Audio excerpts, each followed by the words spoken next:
Hello everyone, मैं CA Piyush Bansal आपका स्वागत करता हूं मेरे यूट्यूब चैनल स्टे सिक्योर में। आज हम डिस्कस करने वाले हैं एक स्टॉक के ऊपर जिसका नाम है शॉपर्स स्टॉप। शॉपर्स स्टॉप के रहेजा ग्रुप का एक वेल नोन कंपनी का हिस्सा है।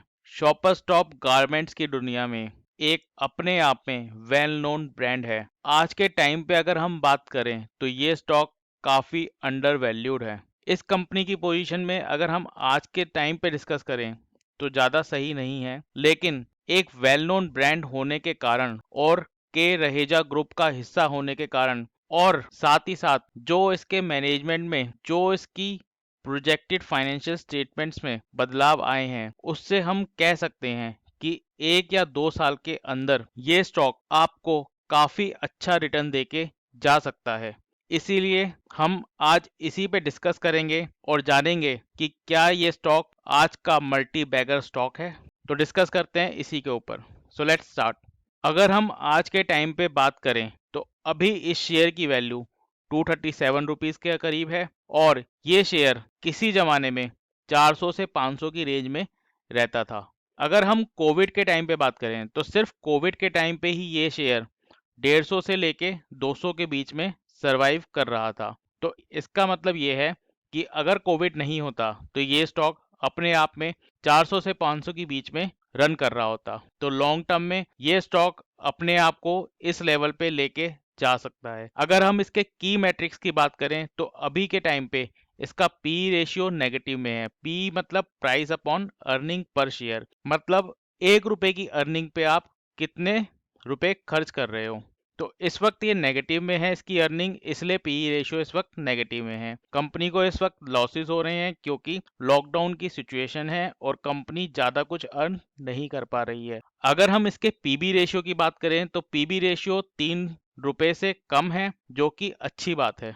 अगर इंडस्ट्री के अंदर 3 रुपए से कम का पीबी रेशियो रहता है तो हम उसको एक आइडियल पीबी रेशियो मान सकते हैं। अगर हम इसके 52 वीक्स हाई और लो की बात करें, मतलब कि एक साल में ये शेयर सबसे ज़्यादा कितना ऊपर गया है और सबसे कम नीचे कितना गया है, तो ये 148 सबसे नीचे का शेयर का जो रेट है और 269 सबसे ऊपर का। तो आज के टाइम मतलब कि हमारा जून चल रहा है, जून से लेके जून तक। पिछले जून में भी लॉकडाउन की सिचुएशन थी और अभी भी लॉकडाउन की सिचुएशन है। तो इसीलिए ये हम कह सकते हैं कि लॉकडाउन के टाइम पे ये शेयर 150 से लेके 270 के बीच में रन कर रहा है।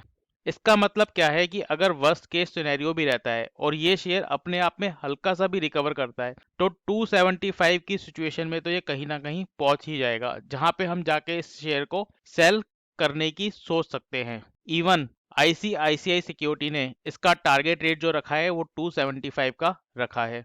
और अगर हम इसके रिटर्न की बात करें तो एक साल में इसने जो रिटर्न दिया है वो दिया है 15.5% से भी ऊपर का। बट ऑब्वियसली हम आज के टाइम पे इसको एक लॉन्ग टर्म रिटर्न के रूप में नहीं देख सकते, क्योंकि इस वक्त कोई भी अपने शेयर को एनकैश नहीं करेगा, क्योंकि ऑब्वियसली पहले 400 से 500 का शेयर चल रहा था और इस वक्त ये चल रहा है 150 से लेके 250 के बीच में।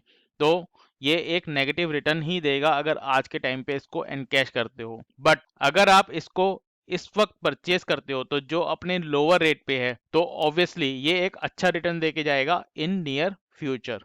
अगर हम बात करें आज के टाइम पे इस कंपनी में क्या चल रहा है, तो रिसेंटली इस कंपनी ने एक राइट इशू डिक्लेयर किया था। राइट इशू एक ऐसा शेयर होता है जो एग्जिस्टिंग शेयर होल्डर्स को दिया जाता है। जो आपकी कंपनी के एग्जिस्टिंग शेयर होल्डर होते हैं उनको एक राइट होता है शेयर परचेज करने का, जिसका रेट कंपनी डिसाइड करती है। तो दिसंबर के अंदर कंपनी ने 300 करोड़ रुपए का इक्विटी रेस किया था, जिसमें 17 इक्विटी शेयर्स मिलेंगे हर एक शेयर होल्डर को अपने हर 70 इक्विटी शेयर्स में, मतलब हर 70 शेयर्स के ऊपर 17 शेयर्स मिलेंगे 140 के रेट पे, जितने भी इनके शेयर होल्डर्स हैं एक रिकॉर्ड डेट पे। ये राइट इशू कंपनी इसलिए लेकर आई थी क्योंकि कंपनी के पास फंड्स नहीं थे, कंपनी को उसको डेट रीपे करने थे और साथ ही साथ कॉर्पोरेट एक्सपेंसेस भी मीट करने थे। अगर हम ओवरऑल एनालिसिस की बात करें तो ऑब्वियसली राइट इशू इसलिए लेकर आना कि कंपनी डेट रीपे कर सके, कॉर्पोरेट एक्सपेंसेस मीट कर सके और फंड की रिक्वायरमेंट पूरी कर सके, तो ये एक अच्छी बात नहीं है। लेकिन अगर हम इसको एक लॉन्ग टर्म सिनेरियो में देखते हैं तो कंपनी हर एक कोशिश कर रही है कि वो सरवाइव कर सके इस समय मार्केट के अंदर और अपनी पोजीशन मेंटेन कर सके। इस राइट इशू की वजह से कंपनी की जो लिक्विडिटी की पोजीशन है वो इस वक्त स्टेबल है। कंपनी की कैश और इन्वेस्टमेंट अगर हम बात करें तो टोटल 170 करोड़ रुपए के करीब है और डेट 150 करोड़ रुपए के, जिसका मतलब कंपनी अपने डेट को पे करने के लिए इस वक्त रेडी है और हम इसको एक डेट फ्री के बराबर ही कंसिडर कर सकते हैं। हमने इस कंपनी के ऊपर थोड़ी रिसर्च करी है और ये जानने की कोशिश करी है कि मैनेजमेंट इंटरनली क्या डिस्कस कर रहा है और क्या प्लान्स बना रहा है आगे के, जिससे कि ये कंपनी रिवाइव कर सके और साथ ही साथ एक अच्छा नाम मार्केट में मेंटेन कर सके। तो सबसे पहले कंपनी कंज्यूमर के बिहेवियर को बदलते हुए देख रही है और ये जानने की कोशिश कर रही है कि कंज्यूमर के बिहेवियर में ऐसा क्या चेंज आया है जो कि कंपनी अपने प्रोडक्ट्स में भी अडेप्ट कर सके। जहां हमको पेंडेमिक में लॉकडाउन की सिचुएशन ऑन एंड ऑफ अगर हम देखें तो 1 साल हो चुका है और लोग आज के टाइम पे कैजुअल वियर्स में काफ़ी कंफर्टेबल हैं। इसीलिए कंपनी ने अपने फॉर्मल प्रोडक्ट्स को कम कर दिया है और लेजर वियर, फिटनेस वियर और होम वियर्स पे ज़्यादा ध्यान दिया गया है। अगर हम बात करें कंपनी की ऑपरेटिंग कॉस्ट की तो आज के टाइम पे कंपनी के 85 शॉपर स्टॉप्स के स्टोर हैं, जिसमें 74 मॉल में हैं और 11 स्टैंड अलोन हैं। एक्चुअली के रहेजा ग्रुप ये एक अपने आप में रियल एस्टेट का बिजनेस भी करती है जो उसमें एक लीडिंग प्लेयर है।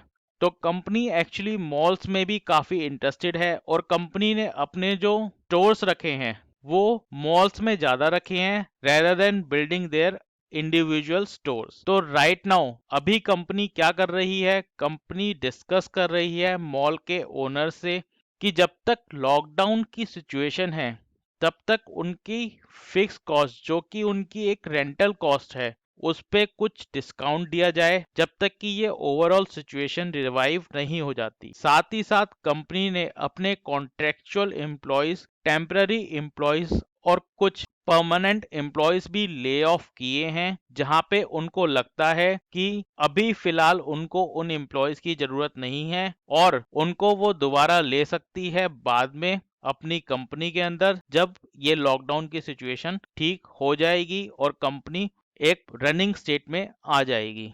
इन्हीं सभी मेथड से जो कि एक फिक्स कॉस्ट रिडक्शन का मेथड है उससे कंपनी ने करीब करीब 200 करोड़ रुपए की बचत की है। अगर हम कंपनी की फिक्स्ड कॉस्ट की बात करें तो कंपनी को ब्रेक इवन पे लाने के लिए अपने आप को, मतलब कि जहां पे कंपनी को ना प्रॉफिट हो और ना लॉस हो, मतलब कि अगर कंपनी के एक्सपेंसेस सारे के सारे मीट हो जाएं और कंपनी को अगर कुछ ना मिले तो यहाँ पे कंपनी को सेल करीब करीब 3600 करोड़ रुपए की करनी पड़ेगी। तो मैनेजमेंट क्या कर रही है, मैनेजमेंट फिक्स कॉस्ट को बचा रही है किस चीज के थ्रू, जैसे कि हमने ऊपर बात करी थी शॉप रेंटल्स के लिए कि वो बारगेन कर रही है और साथ ही साथ कंपनी फोकस कर रही है अपने प्राइवेट ब्रांड्स पे। मतलब शॉपर स्टॉप काफी सारे ब्रांड्स रखता है थर्ड पार्टीज के और साथ ही साथ वो अपने भी ब्रांड्स रखता है जो उसने खुद प्रोड्यूस किए हैं। तो ऑब्वियसली कंपनी का अपने ब्रांड्स पे ज्यादा प्रॉफिट मार्जिन होगा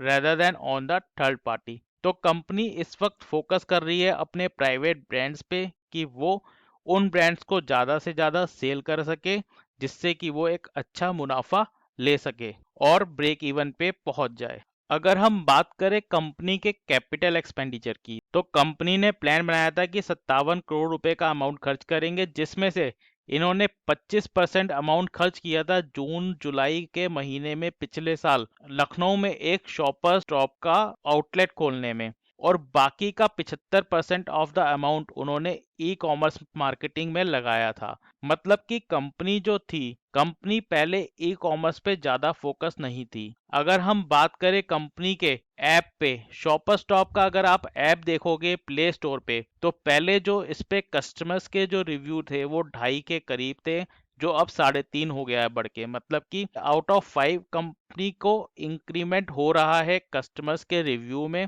और साथ ही साथ अमेजोन ने 5% का इन्वेस्टमेंट कर रखा है शॉपर स्टॉप के अंदर। इसीलिए अमेज़न की जितनी भी आप लाइव सेल देखते होंगे उसके अंदर शॉपर स्टॉप के अब काफ़ी प्रोडक्ट्स आने लग गए हैं, या फिर मैं कहूँ ऑलमोस्ट सारे प्रोडक्ट्स आने लग गए हैं जब भी अमेज़न की लाइव सेल होती है। तो इसीलिए कंपनी अब मूव कर रही है ई कॉमर्स की तरफ, और कंपनी ध्यान दे रही है कि कितनी ऑनलाइन सेल कर सके, जो इनकी बैलेंस शीट और प्रॉफिट एंड लॉस के अंदर काफ़ी एविडेंट है। अगर हम कंपनी के इन्वेंट्री मैनेजमेंट की बात करें तो कंपनी ने एक नई पॉलिसी बनाई है कि अब वो जितना भी इन्वेंट्री है उन सब इन्वेंट्री को क्लियर करेगी और अपने पास ज़्यादा इन्वेंट्री नहीं रखेगी। इवन अगर हम टर्म्स में बात करें परसेंटेज की, तो कंपनी ने रिड्यूस कर दी है अपनी इन्वेंट्री 25 से 30% की। कंपनी चाहती है जब भी कोई पर्सन उनके आउटलेट में विजिट करे तो उसको हर बार एक फ्रेश प्रोडक्ट देखने को मिले। तो कंपनी इन्वेंट्री एक तरीके की ज़्यादा ना बढ़ा के डिफरेंट कैटेगरीज पे ध्यान दे रही है, और हर बार आपको एक नया प्रोडक्ट मिले इस चीज़ के ऊपर काफ़ी फोकस्ड है। अगर हम कंपनी की सेल्स के ऊपर बात करें तो कंपनी काफ़ी पॉजिटिव है कि दिवाली के टाइम पे और न्यू ईयर के टाइम पे, मतलब 2022 जब आएगा तो कंपनी की सेल काफ़ी बढ़ेगी उस ईयर एंड सेल में और दिवाली सेल में। तो कंपनी कहती है कि जितना भी हमारा लॉसेस है फर्स्ट क्वार्टर का, वो हम सारे के सारे कवर करना चाहते हैं इन लाइव सेल्स में। और जो सबसे बड़ा चेंज आया है वो है कंपनी के सीईओ में। कंपनी ने अपॉइंट किया है वेणुगोपाल नायर को as a CEO of Shopper Stop. Mister Nair Tata group retail arm Trends retail के पहले सीईओ रह चुके हैं। उन्होंने मार्क्स एंड स्पेंसर में भी काम किया है 2004 में लंदन में। और अगर हम बात करें उनकी पॉलिसीज की तो वो काफ़ी फोकस्ड हैं कंपनी के प्राइवेट ब्रांड्स पे।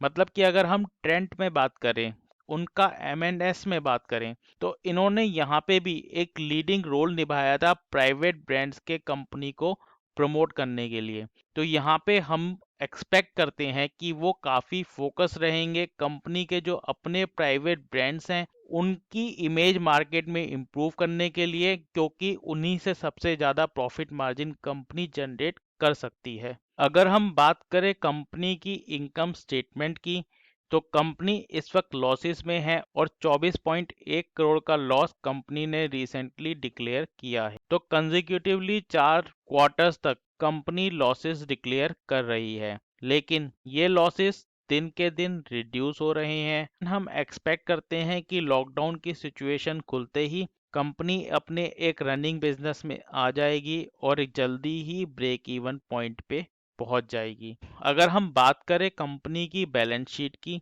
तो कंपनी के इक्विटी में इंक्रीज हुआ है because of the right issue. Company की लॉन्ग टर्म बोरोइंग बढ़ी है थोड़ी, लेकिन शॉर्ट टर्म बोरोइंग इनकी कम हुई है, जो कि अमाउंट इन्होंने पे किया था अपने राइट इशू के अमाउंट से। यहाँ पे कंपनी के ट्रेड पेबल्स में कोई ज़्यादा बदलाव नहीं है, इसका मतलब कि कंपनी अपनी पेमेंट रेगुलर कर रही है। अगर हम बात करें टेंजिबल एसेट्स की, तो वो हमारे रिड्यूस हुए हैं बिकॉज कंपनी ने डिसाइड किया है कि जो लॉस मेकिंग स्टोर्स हैं उनको वो बेच देंगे और एक नए स्टोर्स रखेंगे जो कि वो बनाएंगे सेमी अर्बन टाउन्स में, जहाँ पे शॉपर स्टॉप्स के प्रोडक्ट की काफ़ी डिमांड है और वो एक वाइड रेंज भी दे सकते हैं कंज्यूमर्स को। ओवरऑल हम बात करें इन्वेंट्री की, तो इन्वेंट्री जैसे कि बताया था कि वो 25 से 30% रिड्यूस करने की तैयारी में है। ट्रेड रिसीवल्स उनके परफेक्ट हैं, कैश इनका बड़ा है because of the right issue. तो ओवरऑल जितनी भी कंडीशन हमने आपको बताई थी रिसर्च में, वही सारी कंडीशन एविडेंट हैं इनके प्रॉफिट एंड लॉस और इनकी बैलेंस शीट में। अगर हम बात करें कंपनी में शेयर होल्डिंग पैटर्न की, तो प्रमोटर की शेयर होल्डिंग सेम रही है, मतलब कि इनकी शेयर होल्डिंग में कोई भी रिडक्शन नहीं हुआ है, जो कि एक अच्छी बात है। तो ओवरऑल अगर हम बात करें तो कंपनी के प्रमोटर्स हर एक स्टेप उठा रहे हैं जो कि कंपनी की रिवाइवल की ओर इशारा करते हैं।